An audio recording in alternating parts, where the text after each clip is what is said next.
আসসালামু আলাইকুম। আশা করছি সবাই ভালো আছেন। তো আজকে আমি দুইটা রেসিপি নিয়ে আসলাম। একটা বাগড়া শুটকি ভর্তা পুঁই শাক দিয়ে, আর একটা হলো লাউ শাক ভাজি। যে সব আমি রেডি করে নিয়েছি লাউ শাকের। আর এখানে আমি সব উপকরণগুলো নিয়ে নিছি। এটা আমার এক আপন মানুষ আমাকে কমেন্ট করছে এই শুটকি ভর্তাটা দেখানোর জন্য। তাই আমি এটা আজকে নিয়ে আসলাম আপনাদের মাঝে। তো ঠিক আছে, দেখতে থাকুন। আমি শাকটা আগে চুলায় দিই। তো এই যে আমি শাকটা চুলায় দিতেছি।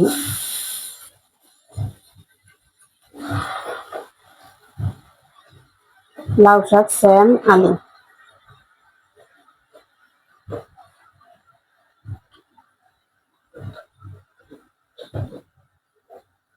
লবণ দিয়ে দিলাম।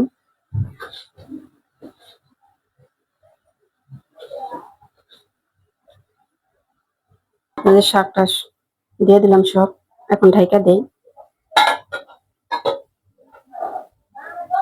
ঠিক আছে, শাকটা গলুক। এই ফাঁকে আমি ভর্তাটা রেডি করে নেই সবকিছু ধুইয়া। আসেন দেখি শাকটার কি অবস্থা।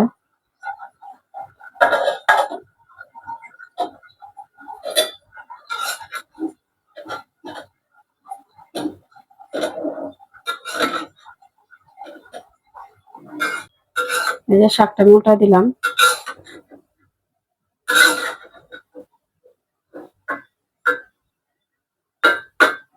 আবার একটু ঢেকে দেই, শাকটা সেদ্ধ হোক। সেদ্ধ হওয়ার জন্য আবার ঢেকে দিলাম। তো এখন আমি চলেন ভর্তাটা বেলেন করি। তো এই যে আমি শুটকি পরিষ্কার করে নিয়েছি, সব পরিষ্কার করে নিয়েছি, সব ধোয়া হয়ে গেছে। আমি এখন এটা দিয়ে দিই। আপনারা চাইলে এটা পাটা বাইটাও করতে পারেন, কিন্তু আমি এটা পাটা বাইটা করি না, এটাই ভাবেই করি। আর পাটা যেগুলা বাটা ভর্তা সেগুলা কিন্তু পেজে দেওয়া আছে, ওগুলো আপনারা দেখতে পারেন। আর এটা আমি সহজে এটা করি না, পাটা বাইটা করি না। তবে আপনারা চাইলে করতে পারেন। এই যে আমার সব এগুলো দেওয়া শেষ। এখন আমি ব্লেন্ডারে দিয়ে দিলাম। তবে আগে কিন্তু আমি বাইটা কিন্তু আমি আগে ব্লেন্ড করছি, এখন করি না। কারণ এখন ব্লেন্ডার যেহেতু আছে, আর সব ভর্তা তো পাটা বাটা ছাড়া ভালো লাগে না। আবার অনেক ভর্তা আছে ভালো লাগে, তবে এই ভর্তাটা খারাপ লাগে না। এই কারণে আমি এটা ব্লেন্ডার। ঠিক আছে, আমি যে দিয়ে দিচ্ছি আমি ব্লেন্ডার করি। এই যে পুরোপুরি রেডি হয়ে গেছে। এখন আমার ফেলাই। এই যে দেখছেন, পুরো হয়ে গেছে। তো এটা এখন আমি বাগাতে শাকটার কি অবস্থা দেখি।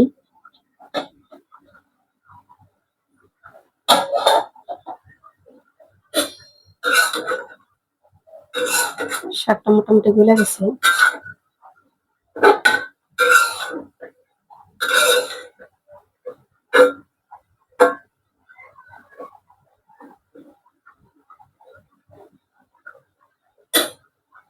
যে শাকটা আমি এখানে বাইরে নিছি, সব বাইরে নিছি। এখন এটা বাগার দিই। কড়াইতে আমি তেল দিয়ে দিলাম।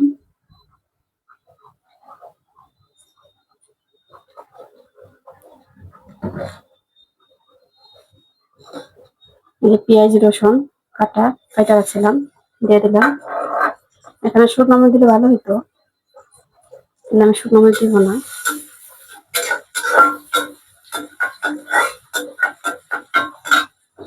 লাল হোক। যে পেঁয়াজ রসুনটা লাল হয়ে গেছে, এখন আমি শাকটা দিয়ে দিলাম।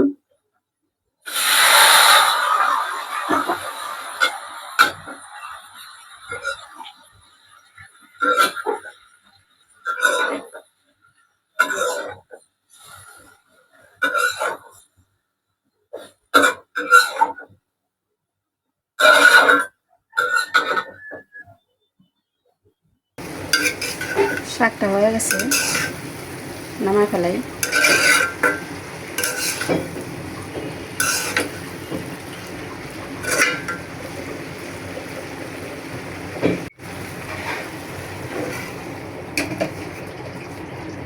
গ্যাস কিন্তু একবার চলে গেছে, অল্প আছে। অল্প আছে, আমি পাক করতেছি। যে ভর্তার জন্য কড়াই বসায় দিলাম, দিয়ে দিলাম তেল ভর্তার জন্য।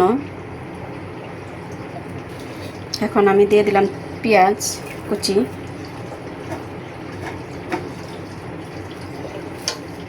এখন একটু লাড়াচাড়া, গরম হোক তেলটা।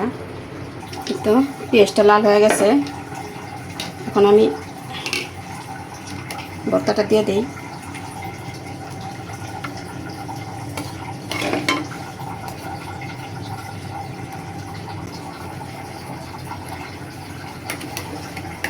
আমি এটা সব কাঁচায় দিই, অনেক আছে, সব দিয়ে দিলাম। সামান্য পানি, এটা ধুয়েই আমি একটু পানি দিলাম, এটা ধুয়ে।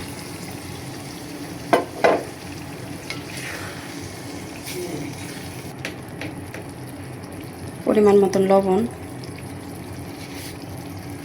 আর একটু লাগবে, কারণ পুঁই পাতাতে দেওয়া হবে, তার জন্য আমি লবণ একটু বেশি দিলাম। তো এটা এখন অনেক জাল দিতে হবে, জাল দিতে দিতে পানি শুকিয়ে যাবে, তারপরে পাতাটা দিয়ে তারপরে আলা নামানো হবে। দেখেন গ্যাসও দেখেন কমে গেছে, দেখেন মাত্র বাজে 8টা, গ্যাস কত কমে গেছে।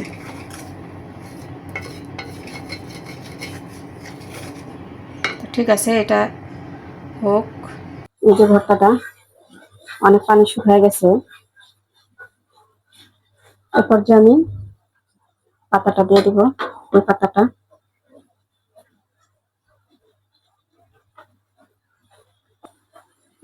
দিয়ে দিলাম।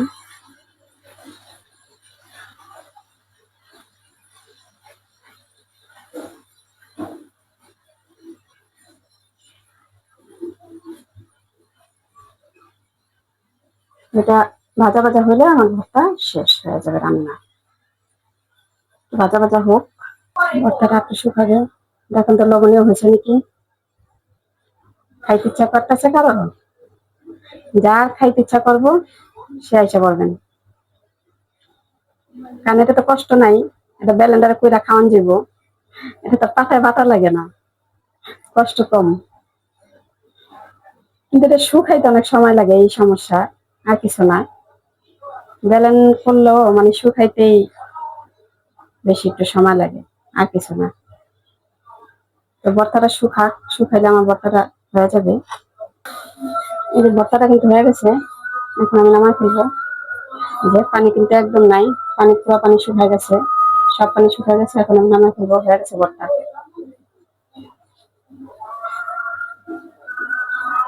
এই যে পানি নাই, একদম পানি নেই। ঠিক আছে, আমি ভর্তাটা নামাই ফেলাই। এই যে আমার ভর্তা হয়ে গেছে, আমি ভর্তা চুলা থেকে নামাই আনলাম, এখন আমি বাড়ি।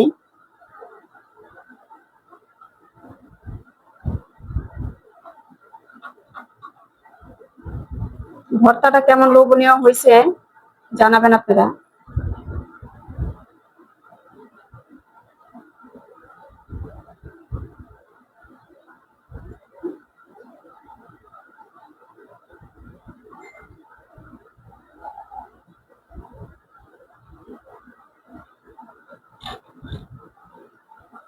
ওই যে শাক ভাজি আর হলো ভর্তা আজকে দেখালাম, তো কেমন লাগলো জানাবেন। তো যদি ভালো লাগে শেয়ার করেন। পেটে অনেক খিদা লাগছে, ভাত খামু, ভর্তা দেখে লোভ সামলাতে পারতাছি না ভাই, রাইখা দেই, ভাত খাই। তো সবাই ভালো থাকবেন, সুস্থ থাকবেন, আল্লাহ হাফেজ।